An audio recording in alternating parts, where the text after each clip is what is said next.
দ্রোণাচার্যের নিকটে গিয়ে এই কথা বললেন। পশ্যৈতাং পাণ্ডুপুত্রানামাচারিতিং চুমুম বুঢ়াং দ্রুপদ পুত্রেণ তব শিষ্যেন ধীমতা। হে আচার্যদেব, আপনার ধীমান শিষ্য ধ্রুপদ পুত্র ধৃষ্টদ্যুম্ন কর্তৃক রচিত বুহে অবস্থিত এই বিশাল সৈন্যবাহিনীকে আপনি লক্ষ্য করুন। অত্র শূরা মহিম বাসা ভীমার্জুন সমাযুধি যুযুধান বিরাটস্য দ্রুপদস্য মহারথঃ ধৃষ্টকেতুস্য কীতান কাশীরাজস্য বীর্যবান পুরুজিত কুন্তি ভোজস্য শৈবস্য নরপুঙ্গবঃ যুধামন্যস্য বিক্রান্ত উত্তমৌজস্য বীর্যবান সৌভদ্র দ্রৌপদীয়াশ্চ সর্ব এব মহারথঃ। এইখানে বহু বড় বড় বীর যোদ্ধা আছেন, যাদের অনেক বিশাল ধনুক আছে, যারা ভীম ও অর্জুনের সমকক্ষ। এদের মধ্যে রয়েছেন সাত্যকী, বিরাট রাজা, ধ্রুপদ রাজা, রয়েছেন ধৃষ্টকেতু, চেকিতান, মহাপরাক্রমী কাশীরাজ, আরও আছেন পুরুজিৎ, কুন্তিভোজ দুই ভাই এবং নরশ্রেষ্ঠ শৈব, আছেন পরাক্রমী যুধামন্য উত্তমৌজা, আর আছেন সুভদ্রার পুত্র অভিমন্যু এবং দ্রৌপদীর পঞ্চপুত্র। এরা সকলেই মহাপরাক্রমশালী মহারথী। अस्माकं तु विशिष्टा जे तन्निबोध द्विजोत्तम नायका मम सैन्यस्य সংগার্থং তান ব্রবীমিতে। হে দ্বিজোত্তম, আমাদের পক্ষেও যারা সেনাপ্রধান তাদের সম্বন্ধেও আপনি অবগত হন। আপনাকে স্মরণ করার জন্য তাদের কথাও বলছি। ভবান ভীষ্মশ্চ কর্ণশ্চ কৃপশ্চ সমিতিন জয় অশ্বত্থামা বিকর্ণশ্চ সৌমদত্তি তথৈব। আপনি এবং পিতামহ ভীষ্ম, কর্ণ, সংগ্রাম বিজয়ী কৃপাচার্য, তেমনি অশ্বত্থামা, বিকর্ণ ও সৌমদত্তের পুত্র ভূরিশ্রবাও এখানে উপস্থিত আছেন। অন্যে চ বহব শূরা মদর্থে ত্যক্ত জীবিতা নানা শস্ত্র প্রহরণা সর্বে যুদ্ধে বিশারদা। এরা ছাড়াও রয়েছেন আরও অনেক যোদ্ধা, যারা আমার জন্য প্রাণ থেকে প্রস্তুত হয়েছেন এবং যারা নানা প্রকার অস্ত্রবিদ্যা জানেন এবং সর্বপ্রকার যুদ্ধবিদ্যায় পারদর্শী। অপরিব্যাপ্তং তদস্মাকং বলং ভীষ্মভিরক্ষিতং পর্যাপ্তং তিদমেতিশাং বলং ভীমাভিরক্ষিতং। আমাদের সৈন্যগণ পাণ্ডবদের জয় করার পক্ষে পর্যাপ্ত নয়, অসমর্থ, কারণ তাদের সংরক্ষক হিসাবে আছেন উভয় দলেরই পক্ষপাতী ভীষ্মদেব। কিন্তু পাণ্ডব সৈন্যগণ আমাদের পক্ষে জয় করার জন্য পর্যাপ্ত এবং সমর্থ, কারণ তাদের সংরক্ষক হিসাবে আছেন যিনি, তিনি হলেন ভীম। দুর্যোধনের মনে ভয় ছিল, তাই দুর্যোধন পক্ষে অর্থাৎ কৌরব পক্ষে পাণ্ডব পক্ষের চেয়েও অনেক বেশি সেনা ছিল। কিন্তু তা সত্ত্বেও দুর্যোধন বর্ণনা করছেন ভীষ্মদেব দ্রোণাচার্যের কাছে গিয়ে যে আপনি লক্ষ্য করুন পাণ্ডব দলের বিশাল সেনাবাহিনীকে, যাদের মনে অসৎ হয়, যারা দুরাচারী হয়, যারা দুষ্ট হয়, তাদের মনে সবসময় একটা ভয় কাজ করে, তারা সবসময় প্রতিপক্ষকে ভয় পায়। দুর্যোধনেরও ঠিক সেটাই হয়েছে। তাদের নিজের দলে বেশি সৈন্য থাকা সত্ত্বেও তার মনে হয়েছে যে পাণ্ডব দলে অনেক বেশি সৈন্য, এবং শুধু তাই নয়, তার মনে এই দুর্বলতাও দেখা দিয়েছে। তার মনে হয়েছে যে ভীষ্মদেব, যিনি উভয় পক্ষেরই পিতামহ, অর্থাৎ তার পাণ্ডবদের প্রতি একটা দুর্বলতা রয়েছে। তাই বর্ণনা দিতে গিয়ে দুর্যোধন বলছেন যে তিনি উভয়েরই পক্ষপাতী।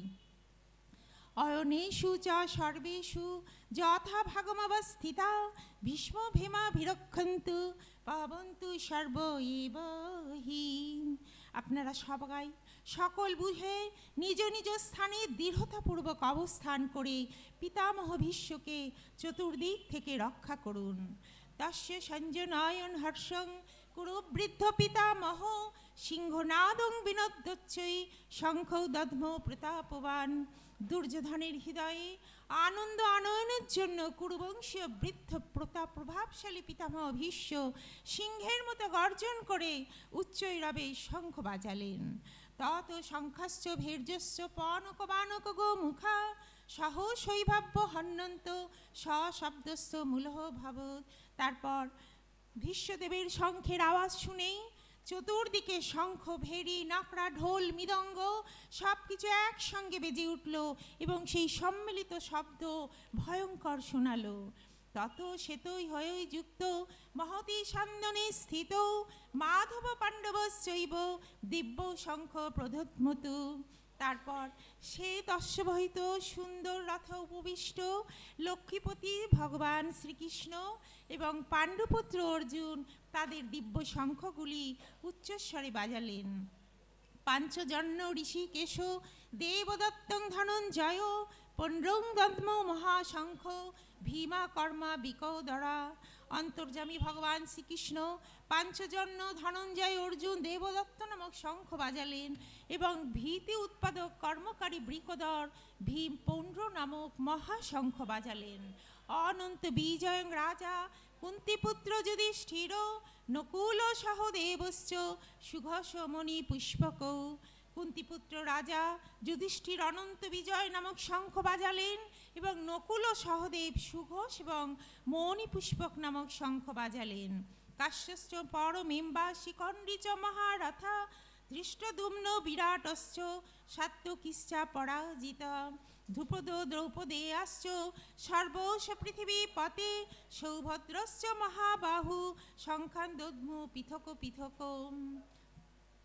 হে রাজন, সঞ্জয় ধৃতরাষ্ট্রকে বলছেন, হে রাজন, শ্রেষ্ঠ ধনুর্ধারী কাশীরাজ মহারথী শিখণ্ডী ধৃষ্টদ্যুম্ন রাজা বিরাট, অপরাজেয় সাত্যকী রাজা ধ্রুপদ এবং দ্রৌপদীর পঞ্চপুত্র দীর্ঘবাহু সম্পন্ন সুভদ্রাপুত্র অভিমন্যু, এরা সকলেই চতুর্দিক থেকে পৃথক পৃথকভাবে শঙ্খধ্বনি করলেন। স্বঘোষ ধাত্ত রাষ্ট্রাং হৃদয়ানিবাদরায়াৎ নভশ্চ পৃথিবীং চৈব তুমুল বানু নাদয়ন। পাণ্ডব সেনাদের শঙ্খের সেই ভয়ঙ্কর ধ্বনি পৃথিবী আকাশ বাতাসে এমনভাবে ধ্বনিত হলো যে অন্যায়পূর্বক রাজ্য দখলকারী দুর্যোধন ও তার সহযোদ্ধাদের হৃদয় বিদীর্ণ হয়ে গেল। অথ ব্যবস্থিতান দৃষ্টা ধাত্ত রাষ্ট্রান কপিধ্বজ প্রবৃত্রে সন্ত্র সম্পাতে ধনুরোদ্যম পাণ্ডব ঋষিকেশং তদা বাক্যমিদমাহ মহীপতে। হে মহীপতে ধৃতরাষ্ট্র, এবার যখন অস্ত্রাঘাত শুরু হবার প্রস্তুতি চলছে, সেই সময় কপিধ্বজে রথোপবিষ্ট পাণ্ডুপুত্র অর্জুন নিজ গান্ডীব তুলে নিয়েই সম্মুখে অন্যায়ভাবে রাজ্য দখলকারী রাজন্যবর্গ এবং তাদের সঙ্গীদের দণ্ডায়মান দেখে অন্তর্যামী ভগবান শ্রীকৃষ্ণকে বললেন, সেনায়ুর ভয়ের মধ্যেই রথং স্থাপয়মচ্যুত যাবদেতাং নিরীক্ষেহং যুদ্ধ কামানবস্থিতান কর্ময়া সহ যুদ্ধ ব্যামস্মিন রণ সমুদ্যমে। অর্জুন বললেন, হে অচ্যুত, উভয় সেনাদলের মাঝখানে আপনি রথটিকে স্থাপন করুন, যতক্ষণ না পর্যন্ত আমি দেখি যুদ্ধের ইচ্ছায় কারা এখানে উপস্থিত হয়েছেন, এই রণাঙ্গনে কার কার সঙ্গে আমাকে যুদ্ধ করতে হবে। তো আমরা দেখছি এখানে যে অর্জুন ভগবানকে নির্দেশ করছেন যে, হে অচ্যুত, আপনি উভয় সেনাদলের মাঝখানে আমার রথটিকে স্থাপন করুন। আজকে আমার মাধব ভগবান তিনি হয়েছেন অর্জুনের রথের সারথি। তো আমরা দেখতে পাই যে ভগবানকে যদি আন্তরিকভাবে ডাকা যায় তাহলে ভগবান ভক্তের জন্য কি না করেন। এই যুদ্ধক্ষেত্রে আমরা দেখতে পাচ্ছি ভগবান আজকে অর্জুনের রথের সারথি হয়েছেন। শুধু তাই নয়, অর্জুন যেমনটি নির্দেশ করছেন ভগবান নিজে আজকে অর্জুনের সেই নির্দেশ পালন করছেন। যৎস মানান বিক্ষহং যত্র সমাগতা ধাত্ররাষ্ট্রস্য দুর্বোধ্য যুদ্ধে প্রিয় চিকীর্ষবহ। যুদ্ধে দুর্বুদ্ধি ও দুর্যোধনকে সাহায্য করার জন্য যে রাজন্যবর্গ এই সেনাদলে যোগদান করেছেন যুদ্ধ করবার জন্য, যারা এত আগ্রহী হয়ে আছেন, তাদের সকলকে আমি একবার দেখতে চাই। সঞ্জয় উবাচ এব মুক্তা ঋষিকেশ গুড়াকেশন ভারত সেনায়োর ভয়োর মধ্যে স্থাপয়িতা রথোত্তমম ভীষ্মদ্রোণ প্রমুখত সর্বেষাং চ মহিষিকাম উবাচ পার্থ পশ্যতাং সমবেতান কুরুনীতি। সঞ্জয় বললেন, হে ভরতবংশীয় রাজন, নিদ্রাজয়ী অর্জুন এই কথা বলে অন্তর্যামী ভগবান শ্রীকৃষ্ণ দুপক্ষে সেনাদলের মাঝখানে পিতামহ ভীষ্ম দ্রোণ সমস্ত রাজন্যবর্গের সম্মুখস্থলে সেই রথটিকে স্থাপন করে বললেন, হে পার্থ, এখানে একত্রিত কুরুবংশীয়দের তুমি অবলোকন করো। তত্র পশ্চাৎ স্থিতাং পার্থ পিতৃনত পিতা মহান আচার্যান মাতুলান ভাতৃন পুত্রান পৌত্রান সখিংস্তথা শ্বশুরান সহ সুহদশ্চৈব সেনায়ুরু ভয়োরপি। তারপরে পিতানন্দন অর্জুন দুই সেনাদলের মধ্যে অবস্থিত পিতৃব্যগণ, পিতামহগণ, আচার্যগণ, মাতুলগণ, পৌত্রগণ, পুত্রগণ, শ্বশুরগণ সকলকে অবলোকন করলেন। এখানে ভগবান মাঝে মাঝেই অর্জুনকে পৃথানন্দন বলে সম্বোধন করেছেন। এই কারণেই পার্থ বলে সম্বোধন করেছেন, এই কারণে কারণ কুন্তির আরেক নাম ছিল পৃথা। তাই মাঝে মাঝেই ভগবান অর্জুনকে স্মরণ করিয়ে দিচ্ছেন যে অর্জুন, তুমি যেই সেই নও, তুমি কুন্তি পুত্র, তুমি পৃথার পুত্র, অতএব তোমাকে সেইভাবে যুদ্ধে উপস্থিত থেকে যুদ্ধ করতে হবে। দৃষ্টমেবং স্বজনং কৃষ্ণ যুজুৎসুং সমুপস্থিতম শীদন্তি মম গাত্রাণি মুখং চ পরিশুষ্যতে বেপতুশ্চ শরীরে মে রোহমর্ষ জায়তে গাণ্ডীবং সংস্রতে হত্যাত্তক চৈব পরিত্যাহতে ন চ শক্লম্য বস্তুতাং ভ্রমতীব চ মে মনঃ। হরে কৃষ্ণ।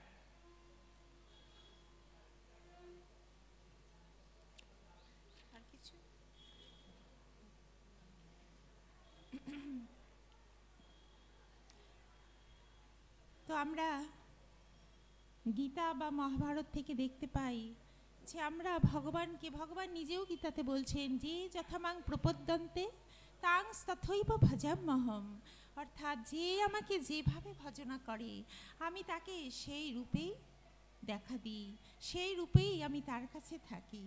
তো আমরা দেখতে পাবো এই ঘটনাটি শুনলে যে বৃন্দাবনে একটি ঘটনা, যে ভগবানকে যদি আমরা চিনতে না পারি, ভগবানকে যদি আমরা বুঝতে না পারি, তাকে যদি আমরা হারিয়ে ফেলি, তাহলে আমাদের জীবনে কত দুঃখ নেমে আসতে পারে।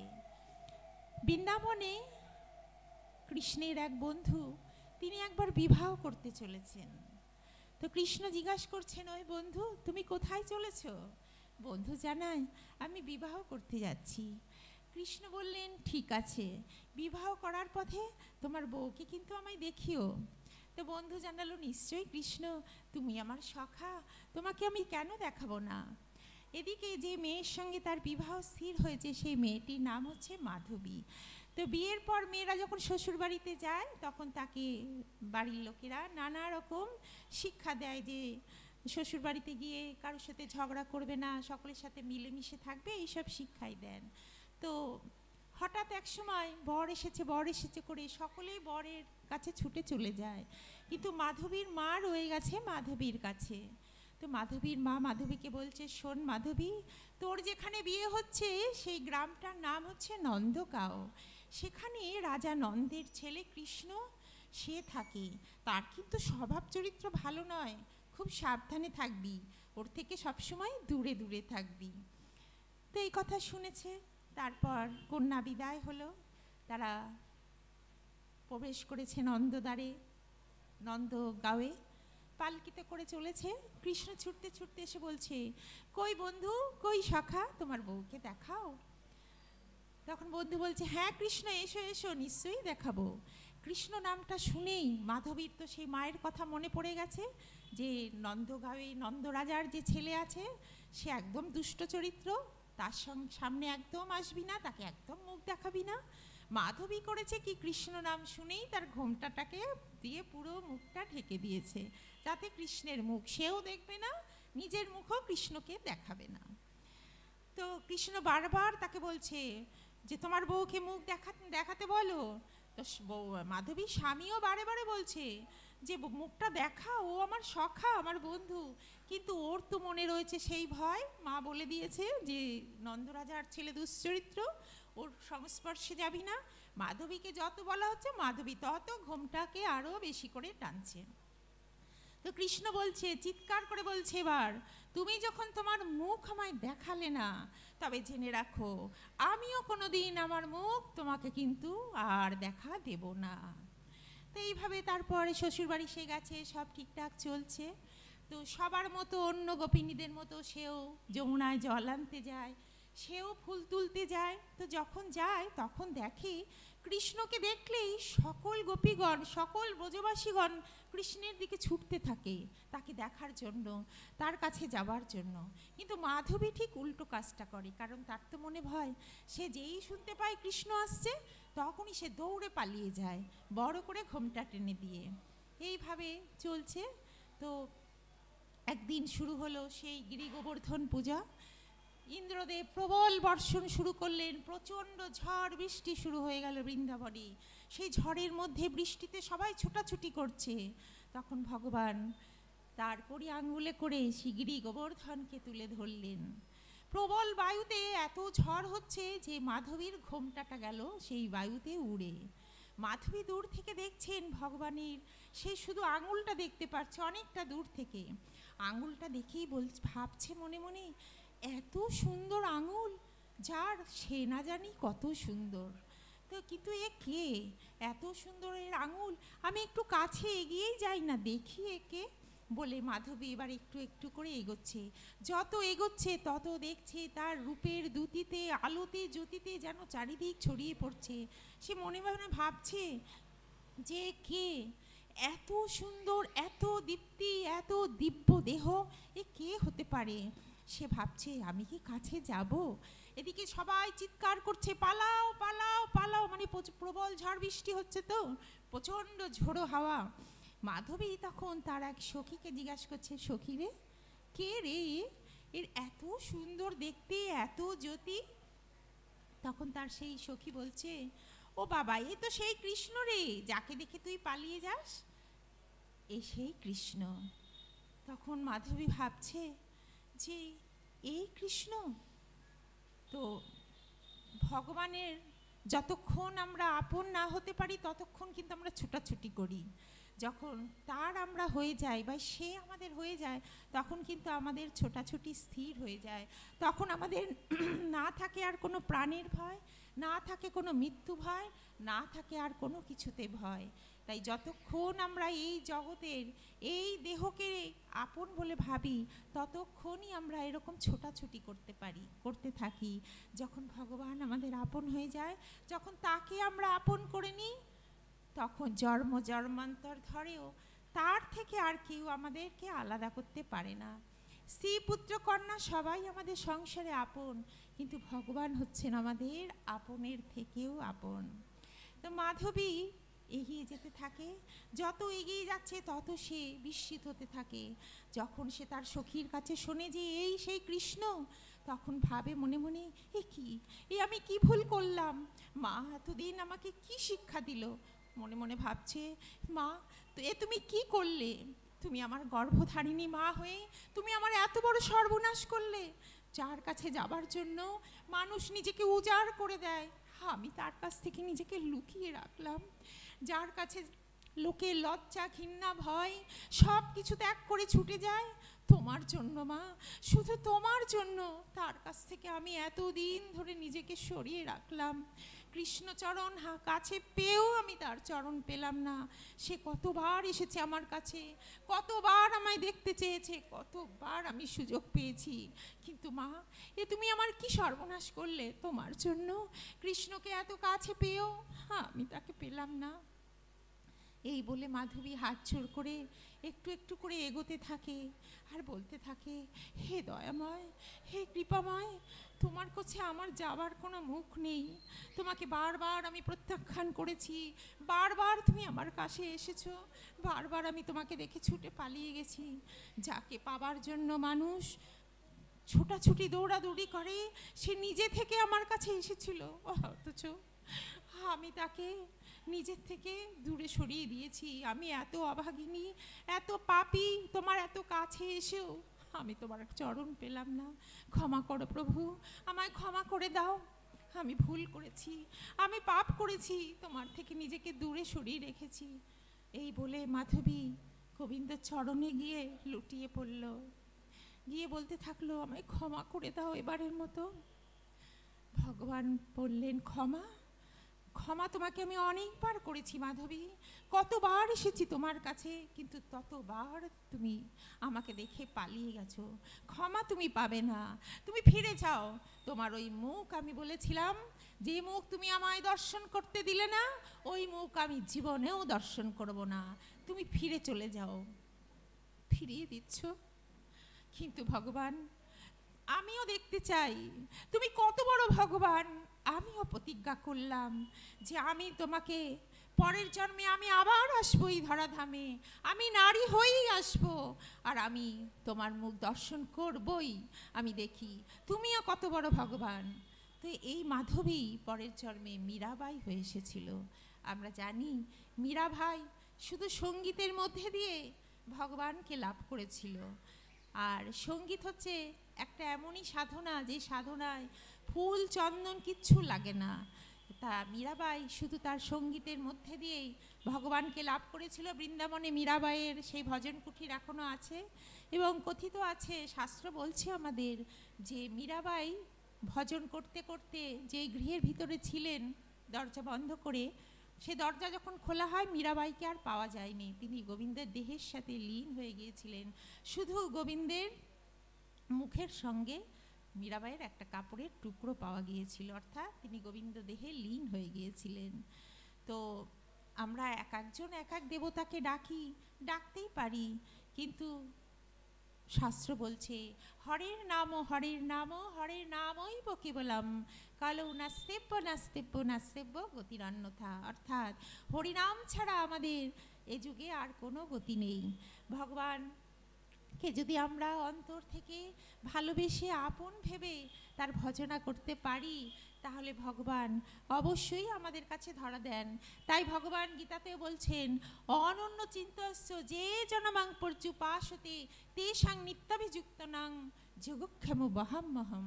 অর্থাৎ অনন্য চিত্তে যে ভক্ত আমার ভজনা করে, আমি তার যোগ এবং ক্ষেম সব কিছু বহন করি। অর্থাৎ সে যা চায় তাও তাকে পাইয়ে দিই, এবং সে যা পেয়েছে সেটাও আমি রক্ষা করি। তা আমরা সংসারে কত কিছুর জন্য কাঁদি, কত কিছুর জন্য আমরা কাঁদি, কত রকমের জন্য আমরা কাঁদি, কিন্তু সে কান্নায় আমাদের মুখের জ্বালা, বুকের জ্বালা দূর হয় না। কিন্তু গোবিন্দর জন্য যদি আমরা দুফোঁটা চোখের জল ফেলতে পারি, তাহলে আমাদের সব মনের জ্বালা দূর হয়ে যায়। ভগবান বলছেন, আমি এই আঙুলে গিরি গোবর্ধন তুলে ধরেছিলাম, সেই ভার আমি বহন করেছিলাম, কিন্তু আমার ভক্তের দুফোঁটা চোখের জলের ভার সেটা আমি বহন করতে পারি না। তো আমরা নিজের সুখের জন্য কত কাঁদি, কিন্তু ভগবানের জন্য আমরা কাঁদি না। তা ভগবানেরকে সত্যিকারের ভালোবাসলে ভগবান যে আমাদেরকে ধরা দেন এবং দেখা দেন, সেটা আরেকটি ঘটনা শুনলে আমরা বুঝতে পারবো। এরকমই দুই বন্ধু ছিল, এক বন্ধুর নাম অমল, এক বন্ধুর নাম তাপস। তো তাপস ছিল ভীষণ ভগবত ভক্ত, সে সবসময় ভগবানের সাধন ভজন করত। কিন্তু অমল ছিল পরোপকারী সরল, কিন্তু সে ভগবান অতটা বিশ্বাস করতো না। তো সে যেই বাড়িতে অমল প্রাইভেট টিউশন করতো, সেই বাড়ির যে স্টুডেন্টকে পড়াতো তার মায়ের হয় একবার ক্যান্সার। তো ক্যান্সার হবার পর সেই বাচ্চাটির বাবা অনেক ঠাকুরের কাছে ডাকতে থাকেন তার স্ত্রীকে ভালো করে দেবার জন্য। আর অমলকে অনুরোধ করে, অমল তুমি তো খুব সরল, পরোপকারী, তুমিও একটু বলো না ভগবানকে আমার স্ত্রী যাতে সুস্থ হয়ে যান।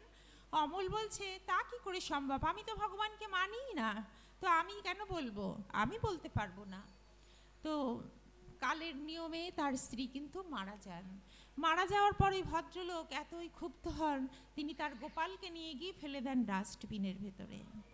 তো ডাস্টবিনের ভিতরে গোপালকে পড়ে থাকতে দেখে অমল মনে মনে ভাবে, আমি ঠাকুর নাই মানি, কিন্তু এত সুন্দর একটা জিনিস চকচক করছে এভাবে ডাস্টবিনে পড়ে আছে, আমি একে নিয়ে যাই।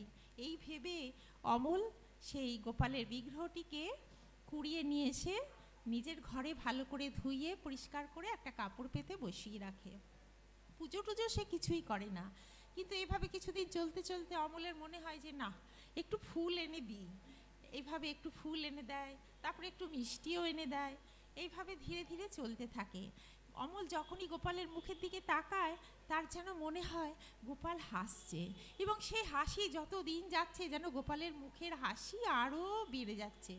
তো অমল পুজো পাঠ কিছুই করে না, কিন্তু যখনই সে ঘর থেকে বেরোয় তার তখনই একবার করে গোপালের দিকে চোখ পড়ে, আর চোখ পড়লেই দেখে গোপাল হাসছে। তো ভগবান দেখো কতটা করুণাময়, কতটা দয়ালু, এইটুকুতেই সে কত খুশি যে শুধু ওকে তুলে নিয়ে এসে ওকে বসিয়েছে, তাতেই সে এত খুশি হয়েছে যে সে হাসছে। তো এইভাবে চলতে চলতে একদিন তার বন্ধু তাপস এসে উপস্থিত হয়। এসে তাপস গোপালকে দেখে বলে, কিরে অমল, তুই তো ভগবান টগবান মানিস না, তুই আবার গোপাল কখন আনলি? তখন অমল সমস্ত ঘটনাটি জানায়। তো জানার পর মনে মনে তাপস বলতে থাকে, হে প্রভু, ও তো ভগবানকে মানতো না, তোমাকে তো মানতোই না, কিন্তু দেখো তোমাকে ও নিয়ে এসে বসিয়েছে। প্রভু, তোমার কাছে আমার প্রার্থনা, তুমি ওকে ছেড়ে যেও না, তুমি ওর মনে একটু প্রেম দাও, একটু ভক্তি দাও, যেন তোমাকে ভালোবাসতে পারে। এইভাবে চলছিল। তো এইভাবে চলতে চলতে ধীরে ধীরে অমলের মধ্যে আস্তে আস্তে পরিবর্তন সকলে লক্ষ্য করতে থাকে। একদিন অমল তাপসকে বলছে, জানিস তাপস, তুই আমাকে পাগল বলবি না তো, আমাকে উন্মাদ বলবি না তো, আমি না তোকে একটা কথা বলতে চাই, যে এই কথাটা আমি আর কাউকে বলতে পারি না। বল না, কি বলবি? জানিস, আমি না রাত্রিবেলা শুলে কৃষ্ণের বাঁশির আওয়াজ শুনতে পাই, তার নূপুরের ধ্বনি শুনতে পাই, আমার ঘুম ভেঙে যায়, আর মনে যে কি আনন্দ হয় আমি তোকে বোঝাতে পারবো না। তুই আমায় পাগল ভাবছিস না তো? তাপস মনে মনে ভাবছে, হে প্রভু, তুমি কেমন দয়ার সাগর, তুমি কেমন করুণার সাগর, যুগ যুগান্ত ধরে কত যোগী ঋষি মুনিরা তপস্যা করে তোমায় পায় না, আর অমল শুধু তার সরল মনের দ্বারাই তোমায় পেয়ে গেল। তো এরপর তাপস সঙ্গীতজ্ঞ ছিল, সে একটি সঙ্গীতের অনুষ্ঠানে যাবে বলে একটা স্কুলেও সে পড়াতো। তো তার বন্ধু অমলকে বলে যায় যে, অমল, আমি কিছুদিন থাকছি না, তুই আমার হয়ে ওই স্কুলে একটুখানি পড়িয়ে দে। তো অমল বলে ঠিক আছে। তো অমল সেই স্কুলে পড়াতে যেতে শুরু করে, কিন্তু ধীরে ধীরে অমলের সব কিছুর মধ্যেই একটা পরিবর্তন ঘটতে থাকে, তার মুখের ভাষা যেন আগের মতন আর নেই। তো সে পড়াতে পড়াতে প্রথম কিছুদিন খুব ভালোভাবে পড়াতো, কিছুদিন পরে দেখা যায় যে সে আর পড়াচ্ছে না। তখন সেই স্কুলের যে হেডমাস্টার মশাই, তিনি জিজ্ঞাসা করলেন, অমলবাবু, আপনার কি হয়েছে? আপনি এত সুন্দর পড়াতেন, এখন আর পড়াচ্ছেন না কেন? তখন অমল বলেন, কোনো উত্তর দেয় না তাকে, চুপ করে থাকে। তো যখন তার বন্ধু ফিরে আসে, তখন বন্ধুকে বলে, অমল, জানিস তাপস, আমার না একটা অদ্ভুত শিহরণ হচ্ছে শরীরে, সারা শরীরে না আমার একটা কেমন রোমাঞ্চ জাগছে, আমি না আর পারছি না থাকতে, আমার মনে হচ্ছে আমার আর এই সংসারে থাকা হবে না। তো বন্ধু বলছে, কি হয়েছে বল না আমাকে। বলে, জানিস, আমি যখন স্কুলে পড়াতে যাই, সেই বইয়ের পৃষ্ঠার মধ্যেও আমি গোপালকে দেখতে পাই, সর্বত্র সব জায়গায় আমি শুধু গোপালকেই দেখতে পাই, গোপালের ওই হাসি মুখই দেখতে পাই, আমি আর কিচ্ছু করতে পারি না, আমার মনে হচ্ছে আমার এ সংসারে থাকা আর হবে না। তো একদিন দুই বন্ধু মিলে বসে আছেন গঙ্গার ধারে, তো অমল অমল বরাবরই ছিল খুব পরোপকারী। ইতিমধ্যে তারা দেখতে পায় একটি বাড়িতে অগ্নিকাণ্ড ঘটেছে। সেই অগ্নিকাণ্ড দেখে তাপস আর অমল দুজনেই ছুটে যায় সেই বাড়িতে। আর অমল সেই বাড়ির লোকদেরকে উদ্ধার করবার জন্য সেই আগুনের মধ্যেই সে ঢুকে যায়। সে আগুনের মধ্যে ঢুকে সে যেটুকু উপকার করতে পারে, কিন্তু তার নিজের মুখটা পুরো বিভৎস হয়ে যায়। তখন তাপস অমলকে বলে, যাকে তুই সব সময় দেখতে পাস বলছিস, যার বংশীর ধ্বনি শুনিস, যার নুপুরের ধ্বনি শুনিস, সে তোকে কি করে এমন করতে পারলো অমল? তুই তাকে বল না তোর আগের অবস্থা আবার ফিরিয়ে দিতে। অমল বলল, আমি তা কখনোই বলবো না। জানিস তাপস, আমি দেখতে খুব সুন্দর ছিলাম বলে না আমার মনে খুব অহংকার ছিল।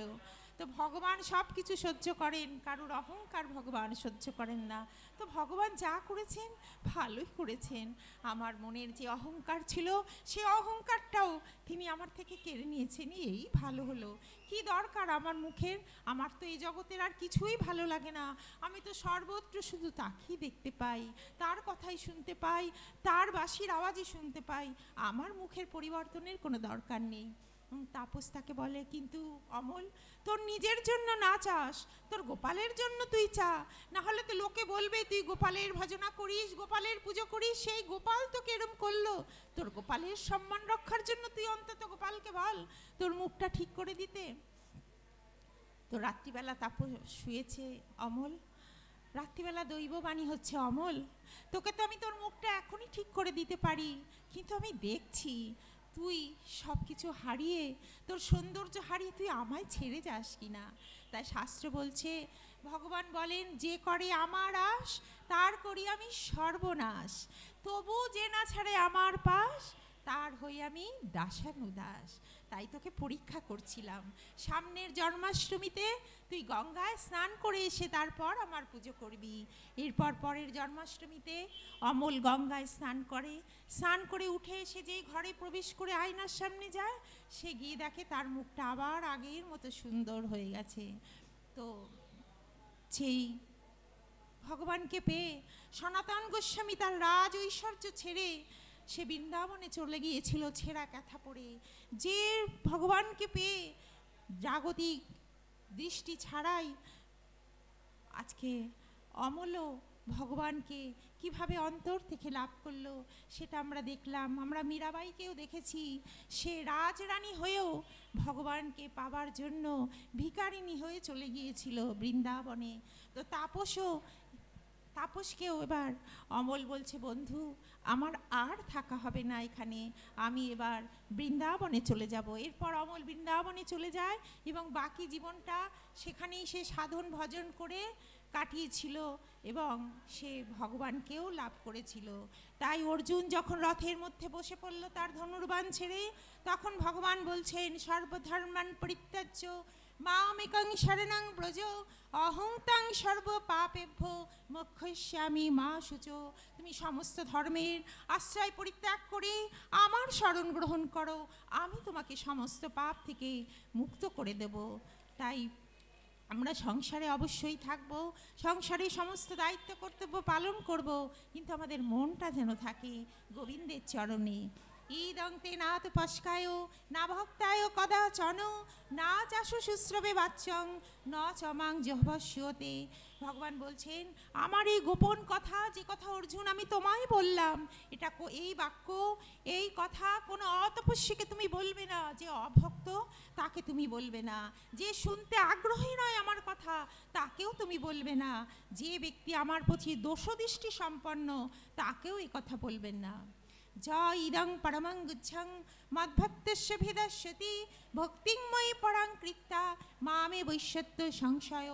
আমাকে পরাভক্তি করে যিনি এই গীতা শাস্ত্র আমার ভক্তদের কাছে ব্যাখ্যা করবেন তিনি আমাকেই লাভ করবেন, এতে কোনো সন্দেহ নেই। ন চ তস্মান্নু শেষু কস্মিন্নে প্রিয়কৃত্যম ভবিতা ন চ মে তস্মাৎ ধনং প্রিয়তর ভুবি। মানুষের মধ্যে তার মতো অধিক প্রিয় আমার কাছে এই পৃথিবীতে আর কেউ ছিলও না, আর কেউ হবেও না। অধ্যস্যতে চ য ইমং ধর্মং সম্বাদ মা বয় জ্ঞান যজ্ঞেন তেনহমিষ্ট স্বামীতি মে মতি। যে ব্যক্তি আমাদের উভয়ের এই গীতা শাস্ত্র অধ্যয়ন করবেন তার দ্বারা আমি জ্ঞান ও যজ্ঞের দ্বারা পূজিত হলাম, এই আমি মনে করব। শুধু তাই নয়, শ্রদ্ধা বারণ সুহস্য শ্রীনিবাদপিজ নর সোহপি মুক্ত শুভালোকান প্রাপ্নুয়াৎ পুণ্য কর্মণাং। যে ব্যক্তি শ্রদ্ধাবান হয়ে দোষদৃষ্টি বর্জিত হয়ে গীতাশাস্ত্র শ্রবণ করবেন, তিনিও সমস্ত পাপ থেকে মুক্ত হয়ে পুণ্যাত্মা ব্যক্তিদের সঙ্গে শুভলোক প্রাপ্ত হবেন। কচ্চিদেতচ্ছুত্তং পার্থ তৈয়াকাগ্রেণ চেতসা কচ্চিদ জ্ঞান সন্মোহ প্রনষ্টতে ধনঞ্জয়। হে পৃথানন্দন, তুমি এটি শ্রবণ করেছো তো? হে ধনঞ্জয়, তোমার অজ্ঞানজনিত মোহ দূর হয়েছে তো? এবার অর্জুন বলছেন, নষ্ট মোহ স্মৃতি লব্ধা তৎপ্রসাদান্ময়োচ্যুত স্থিত হস্মি গত সন্দেহ করিষ্যে বচনং তব। অর্জুন বলছেন, হ্যাঁ অচ্যুত, আপনার কৃপায় আমার সমস্ত মোহ দূর হয়েছে, আমি স্মৃতি ফিরে পেয়েছি, আমি নিঃসংশয় হয়েছি। এখন আপনি যা নির্দেশ করবেন আমি তাই পালন করব। স্মৃতি ফিরে পেয়েছি মানে কি? আমরা সকলেই কিন্তু স্মৃতি হারিয়ে ফেলেছি, যে আমি কে, আমি কোথা থেকে এসেছি, আমি কার সন্তান, আমাকে কোথায় যেতে হবে। এটা তো আমাদের আসল বাড়ি নয়, এটা আমাদের এই জগতের বাড়ি। যার জন্য বিবেকানন্দ বলেছেন, মনোচলো নিজ নিকেতনে, তার মানে আমাদের একটা নিজস্ব বাড়ি আছে, তো সেখানে তো আমাদের পৌঁছাতে হবে। এখানে আমরা এসে মানসিক ভারসাম্য হারিয়ে ভগবানকে ভুলে, নিজের বাসগৃহ ভুলে আমরা এখানে ঘুরে বেড়াচ্ছি সংসারের মোহ মায়ায় আবৃত হয়ে। তাই অর্জুন বলছেন, সেই স্মৃতি ভগবান এবার আমি ফিরে পেয়েছি, এবার আমার মোহ দূর হয়েছে, এবার আপনি যা বলবেন আমি তাই পালন করব। ইত্যাহং বাসুদেবস্য পার্থস্য চ মহাত্মানো সংবাদমীমসৌ সমদ্ভুতং রোহমর্ষণম। সঞ্জয় বললেন, এইভাবে আমি ভগবান বাসুদেব এবং অর্জুনের রোমাঞ্চকর অদ্ভুত কথোপকথন শ্রবণ করেছি। তো সঞ্জয় যে কুরুক্ষেত্রের যুদ্ধটা দেখতে পাচ্ছিলেন এবং যেটা তিনি ধৃতরাষ্ট্রকে বর্ণনা করছিলেন, সেটা তো দিব্যদৃষ্টি ছাড়া দেখা সম্ভব নয়। আমাদের এই চর্মচক্ষু দিয়ে কখনো ভগবানকে দেখা যায় না, অর্জুনও দেখতে পায়নি, অর্জুনের মতন শিষ্য ভগবানকে চর্মচক্ষু দিয়ে দেখতে পায়নি। তাই দশম অধ্যায় যখন ভগবান তার নানান বিভূতির কথা বলছেন, তখন অর্জুন বলছেন, কিন্তু ভগবান তোমার এই বিভূতির কথা তো আমি কানে শুনলাম, আমাকে চোখে দেখাও, তবে তো আমি বিশ্বাস করব। তাই একাদশ অধ্যায়ে গিয়ে ভগবান তার বিশ্বরূপ দর্শন করিয়েছিলেন। তো চর্মচক্ষু দিয়ে ভগবানকে দর্শন করা যায় না। তো ব্যাসদেবের কৃপায় সঞ্জয় চর্মচক্ষু নয়, তিনি দিব্যচক্ষু লাভ করেছিলেন এবং সেই চক্ষু দিয়ে তিনি কুরুক্ষেত্রের যুদ্ধ দর্শন করে ধৃতরাষ্ট্রকে বর্ণনা করেছিলেন। ব্যাস প্রসাদাচ্ছ্রুত বাণী তৎ গুচ্ছমহং পরম যোগং যোগেশ্বরাৎ কৃষ্ণাৎ সাক্ষাৎ কথয়ত স্বয়ং রাজন সংস্মিত সংবাদমিমমদ্ভুতম কেশবার্জুনায় পুনঃ হিস্যামি চ মুহুর্মুহ। হে রাজন, শ্রীকৃষ্ণ এবং অর্জুনের এই পবিত্র কথা শুনে আমি বারংবার হর্ষান্বিত হয়ে উঠছি। তচ্ছে সংস্মিত রূপমদ্ভুতং হরে বিস্ময় মে মহান রাজন হিস্যামি চ পুনঃ। হে রাজন, শ্রীকৃষ্ণের এই অদ্ভুত রূপ স্মরণ করতে করতে আমি বিস্ময়ে অভিভূত হচ্ছি, আমি বারবার হর্ষিত হচ্ছি। তাই শেষ শ্লোকে গিয়ে সঞ্জয় বলছেন, যত্র যোগেশ্বর কৃষ্ণ যত্র পার্থ ধনুর্ধর তত্র শ্রী বিজয় ভূতিধ্রবানীতির্মম। শ্রী ভগবান উবাচ গীতা মাহাত্ম্য না বন্ধস্তি নামক্ষস্তি ব্রহ্মৈবাস্তি নাময়ম নৈকমস্তি ন চ দিত্যং সচ্চিৎকারং বিজৃম্ভতি গীতা সারমিদং শাস্ত্রং সর্বশাস্ত্র সুনিশ্চিতম যত্র স্থিতং ব্রহ্ম জ্ঞানং বেদ শাস্ত্র সুনিশ্চিতম ইদং শাস্ত্রং মায়া প্রত্যং গুচ্ছ বেদার্থ দর্পণম যা পঠেৎ প্রতভূতা স গচ্ছেৎ বিষ্ণু শাশ্বতম। শ্রী ভগবান বললেন, বন্ধন নেই, মোক্ষ নেই, কেবল নিরাময় ব্রহ্মই সর্বত্র বিরাজমান। অদ্বৈতেও নেই, দ্বৈতেও নেই, কেবল সচ্চিদানন্দেই সকল স্থান পূর্ণ হয়ে আছে। গীতার সারভূত এই শাস্ত্র হল সকল শাস্ত্রের দ্বারা সুষ্ঠুভাবে সুনিশ্চিত সিদ্ধান্ত। আমার দ্বারা কথিত এই গীতা শাস্ত্র বেদের গূঢ় অর্থকে দর্পণের মতো প্রকাশ করে। এতৎ পুণ্যং পাপহরং ধন্যং দুঃখপনাশনং পঠতাং সিন্নতং বাপি বিষ্ণু মাহাত্ম্যমুত্তমম।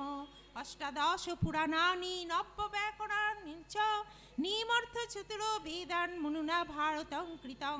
ভারতোধি নিমর্থ গীতা নিমর্থিতস্য চ সারমুদ্ধত্ত কৃষ্ণেন অর্জুনস্য মুখে ধৃতম। মল নির্মাচনং পুংসাং গঙ্গা স্নানং দিনে দিনে সকৃত গীতাদ্ভাসী স্নানং সংসার মল নাশনম। গীতা নাম সহস্রেণ স্তবরাজ্যে বিনিমৃত যস্য কুক্ষ চ বর্তে সোপি নারায়ণ স্মিত। ভগবান বিষ্ণুর এই উত্তম মাহাত্ম্য গীতা শাস্ত্র পাঠ করলে এবং শ্রবণ করলে পুণ্য সঞ্চয় হয়, সমস্ত পাপ বিনষ্ট হয়, মানুষ ধন্য হয়ে যায় এবং সমস্ত দুঃখ বিদূরিত হয়ে যায়। মহামুনি ব্যাসদেব অষ্টাদশ পুরাণ, 9টি ব্যাকরণ এবং 4টি বেদকে মন্থন করে মহাভারত রচনা করেন। সেই মহাভারতকে আবার মন্থন করে গীতা রূপী অমৃতকে আমরা পাই, যা নিষ্কাশন করে ভগবান শ্রীকৃষ্ণ অর্জুনের মুখে আহুতি রূপে ঢেলে দিয়েছেন। গঙ্গায় প্রতিদিন স্নান করলে মানুষের কলুষ দূর হয়।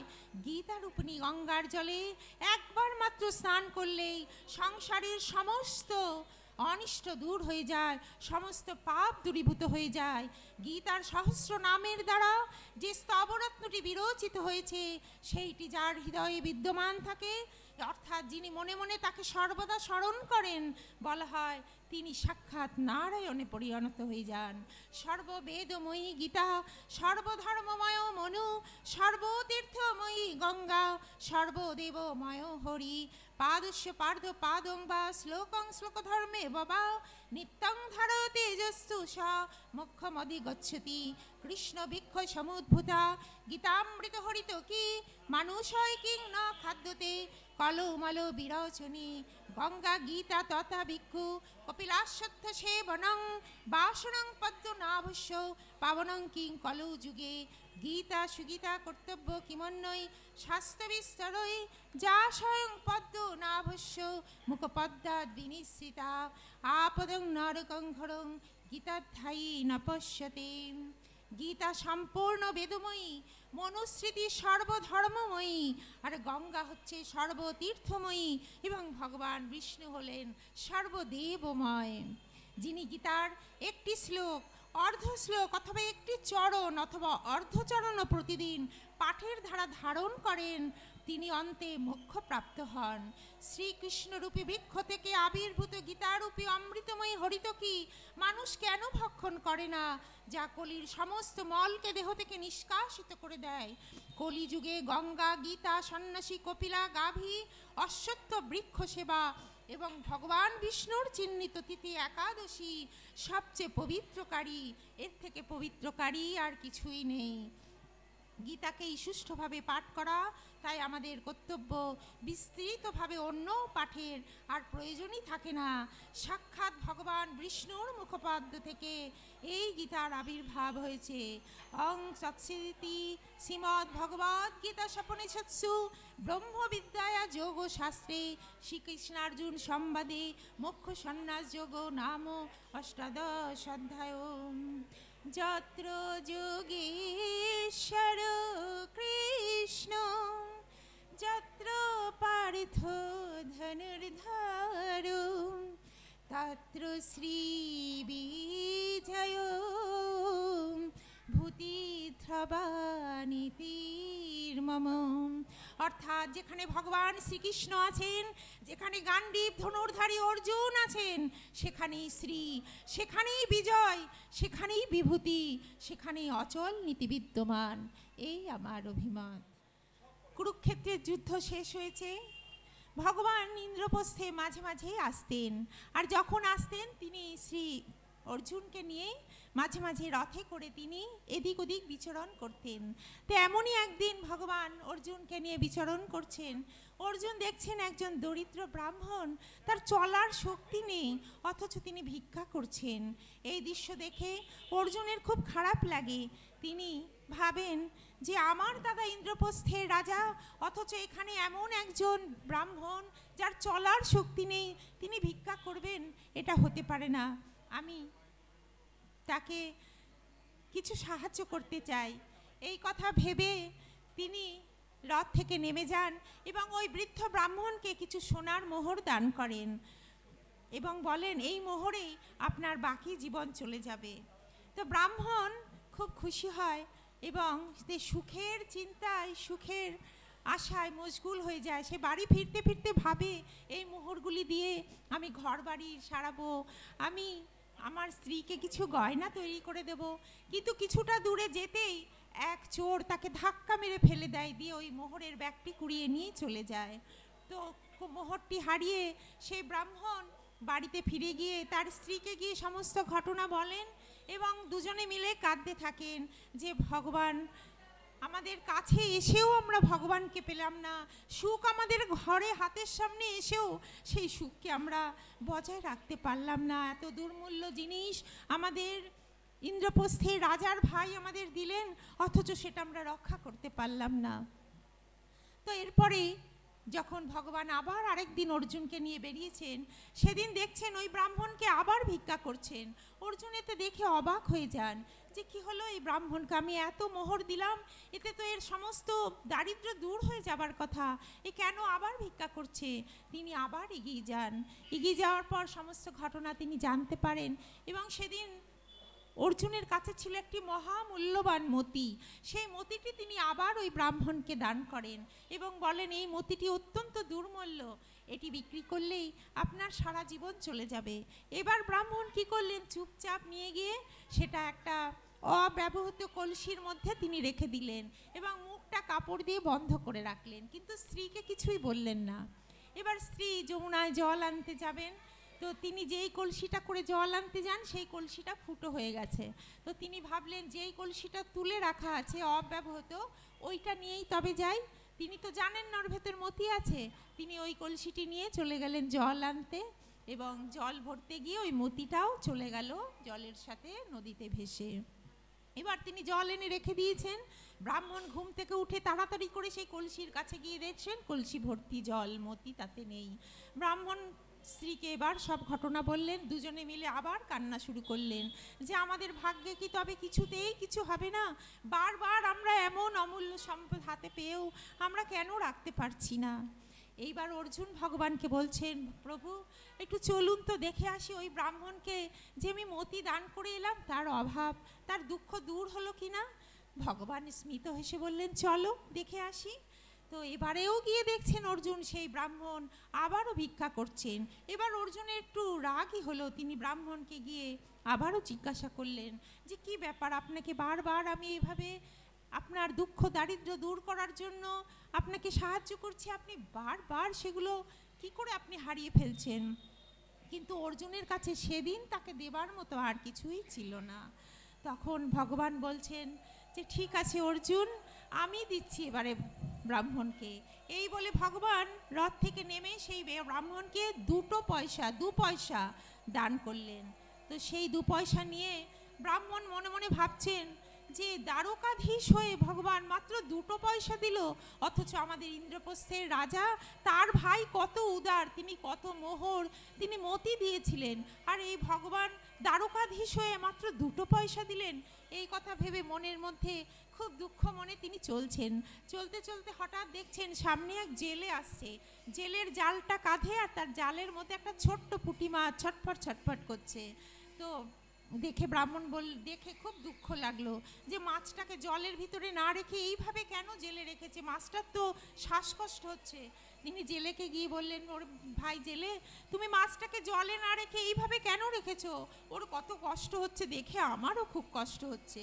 তো জেলে জানালো যে আজকে আমার জালে কোনো মাছ ওঠেনি, শুধু এই মাছটাই উঠেছে। তো এইটুকু মাছ আর আমি কি করব, হাড়ি আর বার করিনি, বিক্রিও হবে না, তাই আমি বাড়ি ফিরে যাচ্ছি।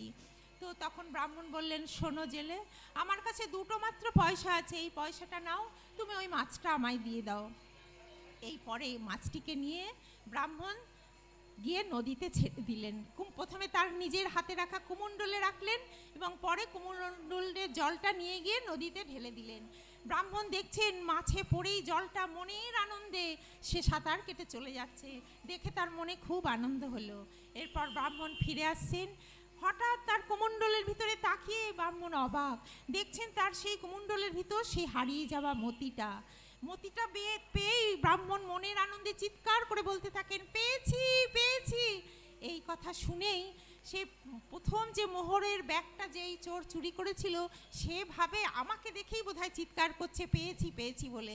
সে তখন তাড়াতাড়ি ছুটে এসে ব্রাহ্মণের চরণে ধরে বলে, চুপ করো, চিৎকার করো না, অর্জুন জানতে পারলে আমাকে এক্ষুনি প্রচণ্ড শাস্তি দেবে, আমি যা নিয়েছিলাম সব তোমাকে আবার ফিরিয়ে দিচ্ছি। এই দৃশ্য ভগবান আর অর্জুন রথে বসে সব দেখছেন। তা মোহরের ব্যাগটিও ব্রাহ্মণ ফিরে পেলেন, মতিটাও ফিরে পেলেন। তো অর্জুন তখন ভগবানকে জিজ্ঞাসা করছেন, প্রভু এ তোমার কেমন লীলা, একটু লীলাটি তুমি ব্যাখ্যা করো। আমি এত কিছু দিলাম, তার দারিদ্র্য দূর করতে পারলাম না, আর তুমি মাত্র দুটো পয়সা দিলে সে সব ফিরে পেল। ভগবান তখন স্মিত হেসে বললেন, ভগবান যাকে দেয় তার ফুরায় না, আর মানুষ দিলে কুলায় না। শুধু তাই নয়, এছাড়া মানুষের কর্মফলও একটি ব্যাপার আছে। ব্রাহ্মণ প্রথমবার তার ঐশ্বর্য পেয়ে সে ভেবেছিল সে ঘর বাড়ি তৈরি করবে, তার স্ত্রীকে গয়না কিনে দেবে, সে সুখের আশায় নিজের মনকে সেইভাবে আবিষ্ট করেছিল, সে সুখের আনন্দে মশগুল হয়েছিল। কিন্তু এবার দুটো পয়সা পেয়ে সে নিজের কোনো সুখের কথা ভাবেনি।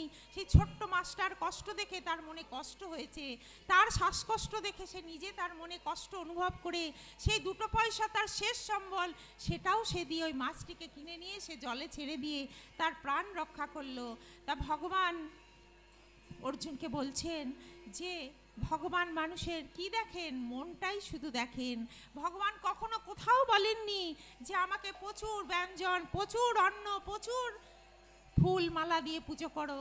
ভগবান শুধু একটা কথাই বলছেন গীতাতে, যে আমাকে কোনো উপকরণ দেওয়ার দরকার নেই, মনমনা ভাব, তোমার মনটা শুধু আমায় দাও। মদ ভক্ত, আমার ভক্ত হও, আমায় নমস্কার করো, তাহলেই তুমি আমাকে পাবে, আমি প্রতিজ্ঞা করে বলছি। তাই আমরা সবাই গার্হস্থ্য আশ্রমে প্রবেশ করেছি, আমরা সংসারী জীব, অতএব আমরা তো সব কিছু ছেড়ে দিয়ে শুধু ভগবানকে নিয়ে বসে থাকলে আমাদের চলবে না, কারণ সংসারের ধর্মটাও আমাদের পালন করতে হবে। তাই আমরা সংসারে অবশ্যই থাকব, সংসারের প্রতিটি সদস্যের প্রতি আমরা আমাদের সমস্ত দায়িত্ব কর্তব্য অবশ্যই পালন করব। কিন্তু মনকে বোঝাতে হবে এরা কেউ আমার আপন নয়, আপন শুধু হচ্ছেন আমার ওই গোবিন্দ। সেই গোবিন্দ চরণে যেন আমার মনটা থাকে, আমি মুখে হাতে কাজ করব আর মুখে যেন আমার নামটা থাকে, ভগবানের নামটা যেন আমাদের ভুল না হয়ে যায়। দিনান্তে একবার অন্তত যেন আমরা ভগবানের নামটা করি। আর ভগবানকে যখন প্রণাম করব তখন যেন আমরা অবশ্যই দুটো হাত জোড়া করে এবং মাথা নিচু করে প্রণাম করি। এই প্রণামটা যেন আমরা ভগবানকে না করি। ভগবান হচ্ছেন সর্বগুণময়, সর্বরূপময় এবং সব থেকে আমাদের আপন। কারণ গত জন্মে আমরা কি ছিলাম আমাদের মনে নেই, ভগবান তখনও আমার ভেতরে ছিলেন, এখনও আছেন। পরের জন্মে আমাদের কে স্ত্রী হবে, কে স্বামী হবে, কে পুত্র হবে আমরা কেউ জানি না, কিন্তু ভগবান তখনও আমার সঙ্গে থাকবেন। তাই ভগবান ছিলেন, ভগবান আছেন, ভগবান থাকবেন। তিনি শাশ্বত, তিনি সনাতন, তিনি হচ্ছেন আমার সবচেয়ে আপন। তাই আমরা সংসারের দায়িত্ব কর্তব্য অবশ্যই পালন করব, কিন্তু ভগবানকে যেন আমরা ভুলে না যাই। আমাদের মনটা যেন আমরা সবাই ভগবানের চরণে নিবেদন করতে পারি। রাধা মাধবের কৃপা আমাদের সকলের উপর ঝরে পড়ুক। আজকের কথার এখানে বিশ্রাম দিচ্ছি। এরপর গানের অনুষ্ঠান আছে, তো সব শিল্পীরাও বসে আছে দেখতে পাচ্ছি, তো আমিও আবার আসবো গান গাইতে, সবাইকে থাকার জন্য অনুরোধ করছি।